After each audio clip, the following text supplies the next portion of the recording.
Right. This is the Audit Finance Committee for the Newburgh IDA. We have Vicky Demora present, and Sharonda Powell, and myself, Sharice Vickers. And today we are going to be going over our policies for readoption at the end of this year to make a recommendation for the full board. So we will be going over our mission statement, our investment policy, our policy for discretionary funds, procurement, disposition, acquisition, recapture, UTEP, uniform criteria for evaluation of projects, internal control policy, and we will be taking a look at our fee structure. So to get started, we have our mission statement. We'll go over that as a board anyway, but I kind of like to go over it individually, so that way it gives you two chances to say something if you want to change it. So the mission of the City of Newburgh Industrial Development Agency is to help attract and contribute to Newburgh's job opportunities, a diverse and net positive tax base to provide long-term economic prosperity and sustainability, and advance the general welfare and standard of living for the city and its residents through the promotion, development, encouragement, and assistance of commercial, technology, tourism initiatives, recreational facilities, warehousing, manufacturing, and industrial facilities, utilizing green practices and adaptive reuse wherever possible. I know that's long, but it covers all the things that I think we've wanted to say over the years. So, if you're thinking you want to change this, make notes for the next board meeting if there's anything that you want to say, but I have no notes. So the next thing we're going to be looking at is our investment policy. I have reviewed that. I have no comments. It says deposit and investment policy. This might be your copy because I had two. Oh, really. Okay. Yeah. My I reviewed it. I don't know if either of you have any comments. I'll give you an opportunity.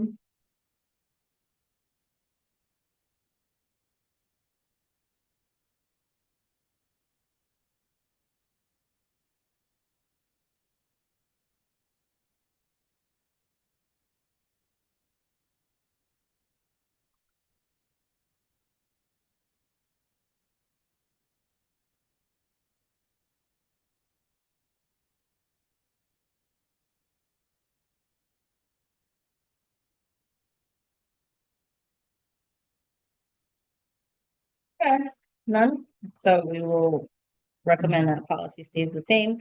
The next one up is the policies governing the use of authority of discretionary funds. I have no comments for that one either. I'm fine with it as is.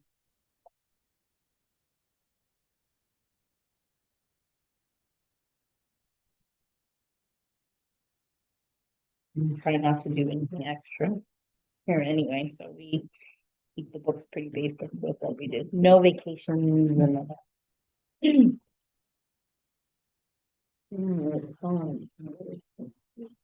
that. Okay.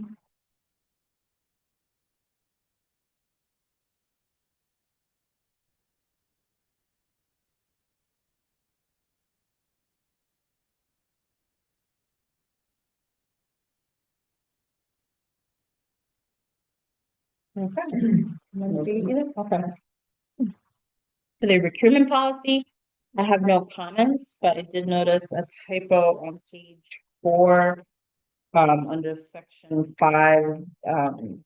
It should just be connected. It says a description of sole source items and how such determinations were made. There's a line break there when there shouldn't be. So I will fix that. And then on page 5, there's a line break under section 1 between those two paragraphs. Those two paragraphs under section 1 should be connected. There shouldn't be a line break there. So procurement policy, but otherwise I'm fine with how much we're allowed to spend and all the limits. We don't really. Yes. Yes, and some of them are pursuant to the general municipal law anyway. But for in-house, I think we've been able to do everything with the limits that they've had. And let's talk about I'm not flexible. That's not it, but yeah, I'm fine with all of that. Those are the only two comments I have for that one. Property disposition policy. I have no comments for that either. I think this is all fine. We have property to dispose of. We have SCOBY that we're trying to dispose of. We've updated this in recent years. I think it's fine.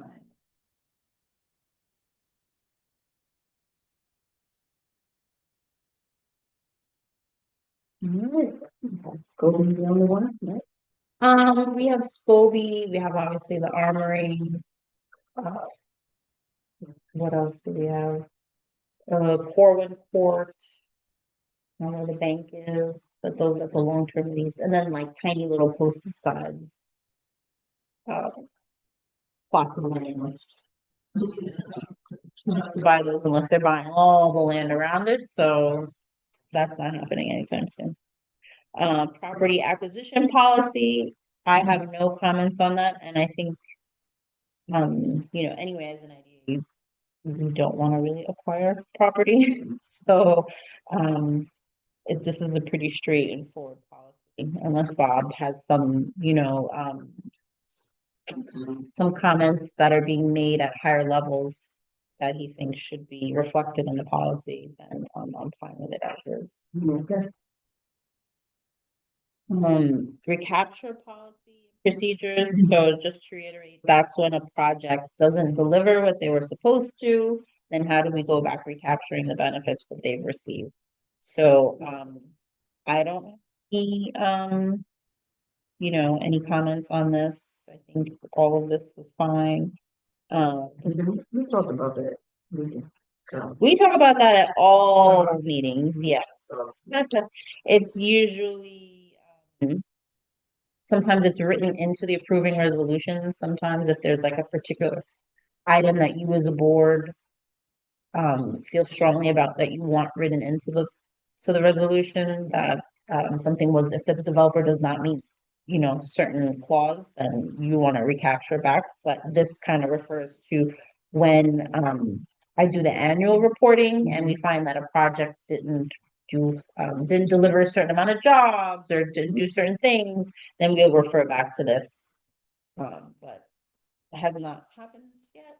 And yep, but we have a policy for it, so I have no comments for that.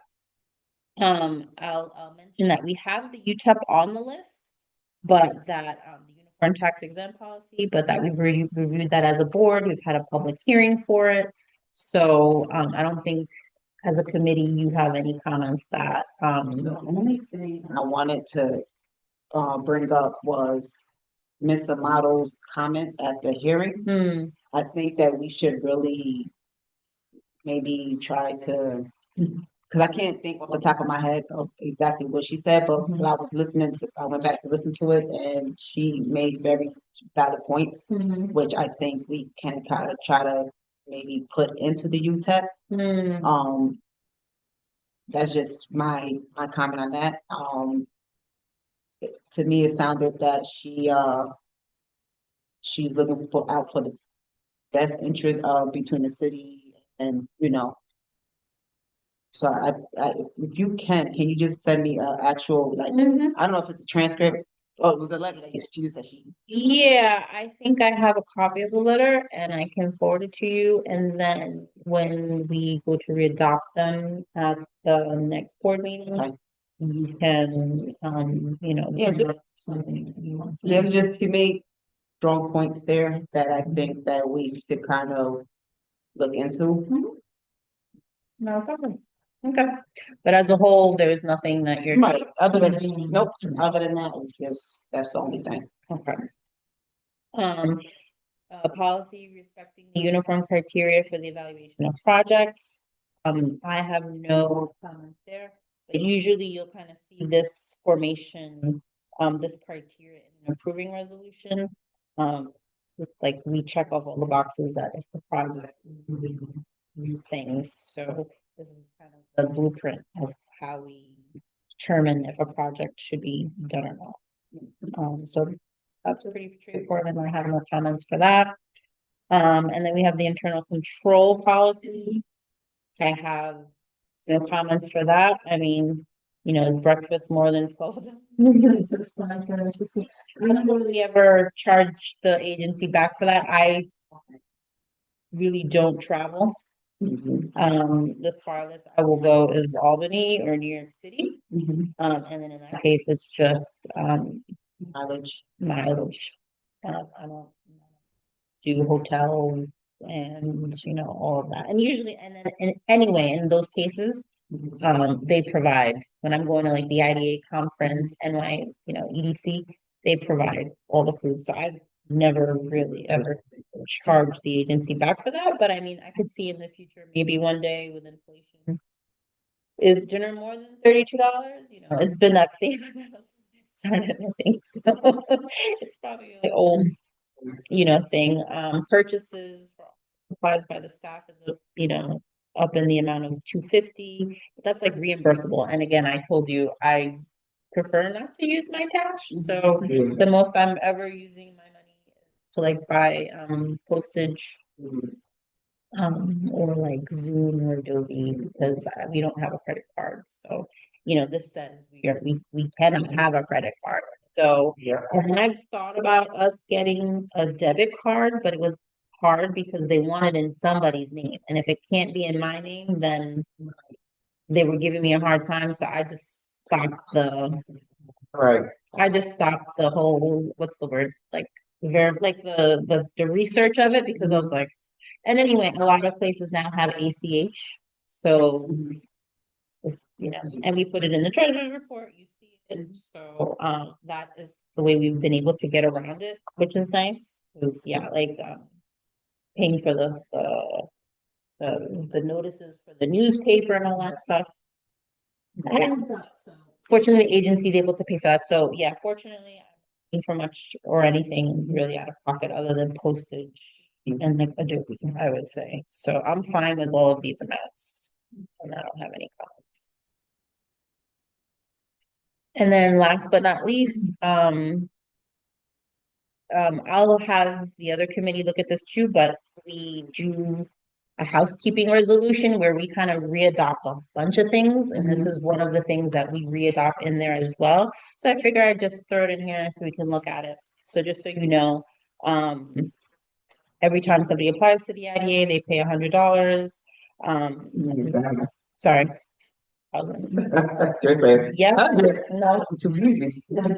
it's too.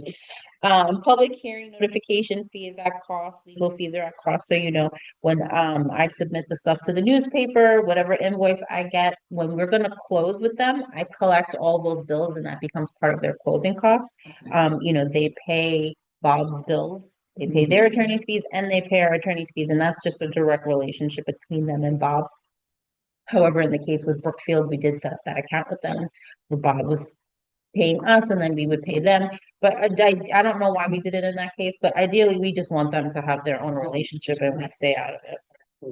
Closing fees, 0.005 of the 10 million and then 0.0333 of 10 million and $1 and up.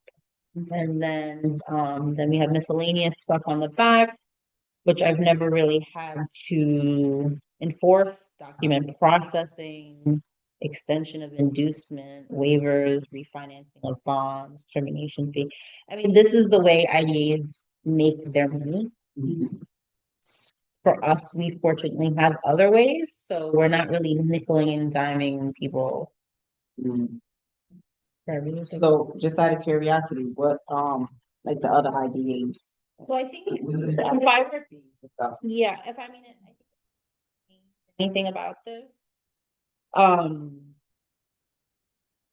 think I don't know how much Orange County is, but I think the big difference between us and other IDAs is that they'll request a retainer for their attorney upfront because Bob, as soon as I get an application and I match that $1,000, then that's Bob's okay to start working on it. As soon as he picks up that piece of paper, right? Like money's the clock starts. And so if somebody then like pulls out, then how does he get paid? Right. So some IDAs do collect a retainer for the attorney up front, so that way they have like a secure way of getting paid. Like a percentage, or like have we ever had anyone like pull out? So what was the like what was Bob's fee? Because of course we still have to pay Bob. It was so long time ago, and I don't know what happened. It was like during COVID and it's hazy, but it didn't go very far. He didn't put a lot of work into it, and I think now he's a little bit more savvy on how to handle it. Okay. He hasn't pushed for it. If he were to, I would support it, and then we would discuss it, but it has to be an agreement between us and him, like, this is what he's requesting, and then we would put it in there. Yeah, So, I wouldn't see an issue with that, yeah. Right now what happens is, yeah, he kind of reviews the application and then he'll submit them an engagement letter.